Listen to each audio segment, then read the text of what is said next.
আইনশৃঙ্খলার উন্নতির জন্য স্বরাষ্ট্রমন্ত্রীকে তাগিদ দিয়েছেন বিএনপির ভারপ্রাপ্ত মহাসচিব রুহুল কবির রিজভী।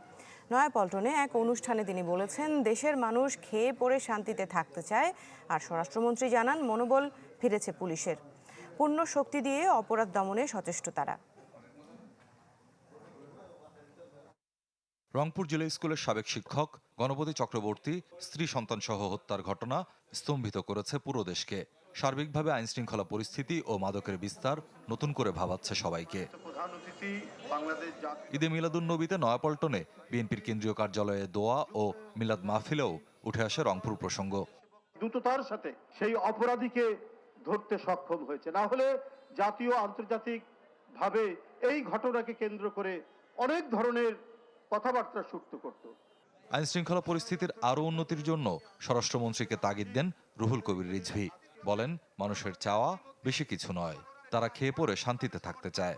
এখন যে পরিবেশ রয়েছে সেই পরিবেশ আগের চাইতে খারাপ হচ্ছে সেটা বলবো না, কিন্তু এখান থেকে আমাদের আরো উত্তরণ ঘটানো দরকার। কোন মাদক সেবী, সেই সিন্ডিকেট যেই হোক না কেন, যত বড়ই ক্ষমতাশালী হোক না কেন, আপনি যে আইন প্রয়োগকারী সংস্থা আপনার হাতে, তাদের হাত থেকে তারা নিস্তার পাবে না।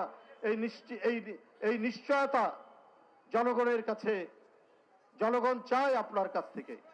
স্বরাষ্ট্রমন্ত্রী বলেন, রংপুরের ঘটনা সংঘটিত হওয়ার যৌক্তিক সময়ের মধ্যে সবাইকে আইনের আওতায় আনা হয়েছে। গত 6 মাসে প্রতিটি অপরাধের সাথে জড়িতদের গ্রেপ্তার কিংবা বিচারের আওতায় এনেছে আইনশৃঙ্খলা বাহিনী। দাবি করেন, পুলিশ হারানো মনোবল ফিরে পেয়েছে। রংপুরের একটি ঘটনার কথা মহাসচিব সাহেব বললেন, সেই ঘটনা সংঘটিত হওয়ার যৌক্তিক সময়ের মধ্যে সবাইকে আইনের আওতায় আনা হয়েছে। এরকম রামেসা হত্যা থেকে শুরু করে যত ঘটনা জাতীয়ভাবে আলোচিত হয়েছে বা আলোচিত হয় নাই, প্রত্যেকটা অপরাধের আমরা অ্যাড্রেস করতে পেরেছি এবং যথাযথ আইনি প্রক্রিয়ায় নিয়ে আসতে পেরেছি, আদালতের কাছে সুপর্দ করতে পেরেছি। ক্ষেত্রমতে সমাজের চাহিদা অনুসারে সংক্ষিপ্ত সময়ে বিচারিক কার্য সমাপ্ত করার জন্য সহযোগিতা করেছি। সবকিছু আপনারা জানেন। এর চাইতে এই অল্প সময়ের মধ্যে আর বেশি কিছু আশা করা আমাদের মনে হয় ঠিক হবে না। বাহিনীগুলোকে জনবান্ধব করে গড়ে তোলা এবং জনপ্রত্যাশা অনুযায়ী আইনশৃঙ্খলা পরিস্থিতি উন্নতির আশ্বাস দেন মন্ত্রী। চান সবার সহযোগিতা। অন্তত তথ্য দিয়ে, সহযোগিতা দিয়ে। স্বপ্নিল শাহরিয়ার শিশির, চ্যানেল 24, ঢাকা।